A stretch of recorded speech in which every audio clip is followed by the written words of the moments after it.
Bismillahirrahmanirrahim. Assalamualaikum warahmatullahi wabarakatuh. Alhamdulillah, wassalatu wassalamu ala Rasulillah wa ala alihi wa ashabihi wa man walah. Anggota grup WhatsApp Dirasah Islamiyah yang semoga dimuliakan oleh Allah, kita lanjutkan pembahasan kitab Aqidah Ahlussunnah wal Jamaah yang ditulis oleh Fadilatul Syekh Muhammad bin Shalih Al-Utsaimin rahimahullah. Masih kita pada pembahasan beriman dengan hari akhir, dan kita terakhir sudah membahas tentang pembagian buku catatan amalan. Insyaallah pada hari ini kita lanjutkan dengan keimanan terhadap timbangan amal di hari kiamat. Beliau mengatakan rahimahullahu ta'ala, wa nu'minu bil mawazin, dan kami yaitu Ahlussunnah wal Jamaah berkeyakinan atau mengimani dengan adanya al-mawazin, timbangan-timbangan amal. Ini adalah diantara akidah dan keyakinan kita berdasarkan dalil yang sahih baik dari Al-Quran maupun dari As-Sunnah tentunya. Maka Ahlussunnah beriman dengan adanya timbangan amal di hari kiamat. Tudha'u yaumal qiyamah, yang akan diletakkan di hari kiamat untuk menimbang amalan manusia. Karena mereka diberi kesempatan oleh Allah di dunia ini untuk beramal. Ada di antara mereka yang bisa memanfaatkan dengan baik usia mereka dan umur mereka, dan ada di antara mereka yang lalai. Maka di hari kiamat akan ditimbang amal soleh tersebut, dan juga akan ditimbang amal kejelekan yang mereka lakukan di dunia. Dan ini adalah bentuk keadilan Allah Azza wa Jalla.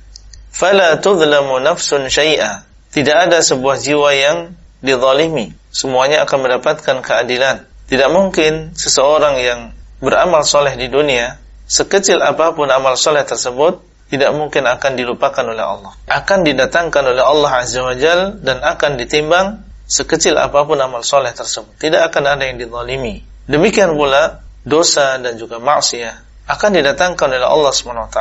Dan tidak mungkin ada seseorang yang di dunia dia tidak melakukan kemaksiatan tersebut, dosa tersebut, kemudian datang di hari kiamat ternyata ada amal kejelekan yang ditimbang, padahal tidak pernah dia lakukan. Ini tidak mungkin yang demikian. Fala tudlamu nafsun syai'a, tidak ada sebuah jiwa yang dizalimi meskipun hanya syai'an, sedikit pun. Karena Allah SWT mengatakan, innallaha la yadhlimu mithqala dzarrah, sesungguhnya Allah tidak akan menzalimi meskipun hanya sebesar dzarrah, sebesar semut kecil, tidak akan dizalimi oleh Allah Azza wa Jalla. Wa ma rabbuka bidzallamin lil 'abid, dan tidaklah Rabbmu menzalimi hamba-hambanya. Dan Allah SWT mengatakan, ya ibadi inni haramtu dzulma ala nafsi wa ja'altuhu bainakum muharraman fala tadzalim. Wahai hamba-hambaku, sesungguhnya aku telah mengharamkan atas diriku kezaliman, dan aku telah menjadikan kezaliman tersebut diharamkan atas kalian, fala tadzalamu, maka janganlah kalian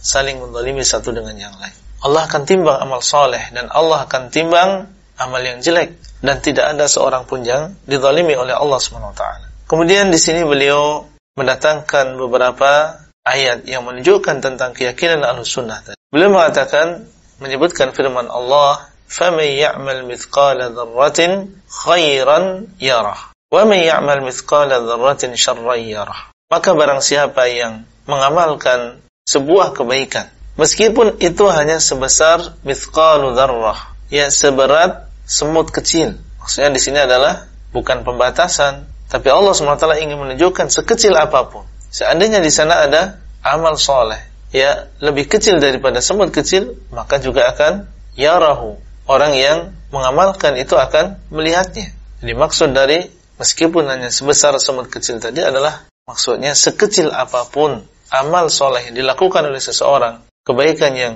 dilakukan oleh seseorang, maka dia akan melihatnya, tidak akan disia-siakan oleh Allah.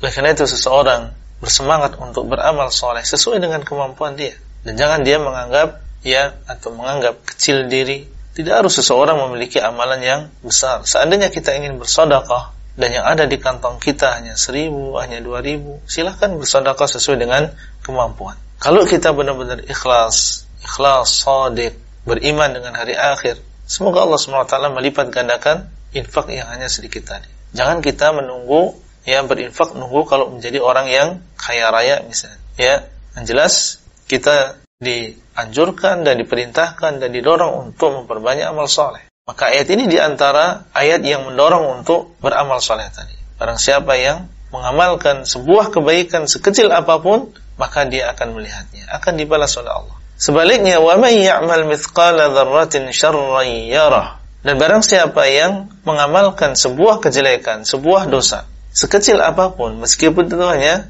sebesar atau seberat semut kecil, maka yarahu, dia akan melihatnya, akan didatangkan oleh Allah Azza wa Jalla. Dan ini adalah juga tahdzir, peringatan kepada setiap orang yang bermudah-mudahan di dalam masalah maksiat. Maka jangan dia melihat kepada kecil dan juga besarnya kemaksiatan tersebut, tapi hendaklah dia melihat kepada siapa dia berbuat maksiat itu, kepada Allah Al-Azim Al-Kabir. Oleh karena itu, seorang yang sempurna atau mendekati kesempurnaan keimanannya, dia merasa takut untuk berbuat maksiat kepada Allah meskipun dengan shaghair, dengan dosa-dosa yang kecil. Maka ini adalah tahdzir dan juga peringatan bagi kita semuanya. Jangan sampai seseorang menganggap remeh dosa-dosa yang kecil tadi. Karena di dalam sebuah hadis Nabi sallallahu alaihi wasallam mengatakan, iyyakum wa muhaqqaratidz dzunub. Hati-hati kalian dengan dosa-dosa yang dianggap ringan oleh manusia.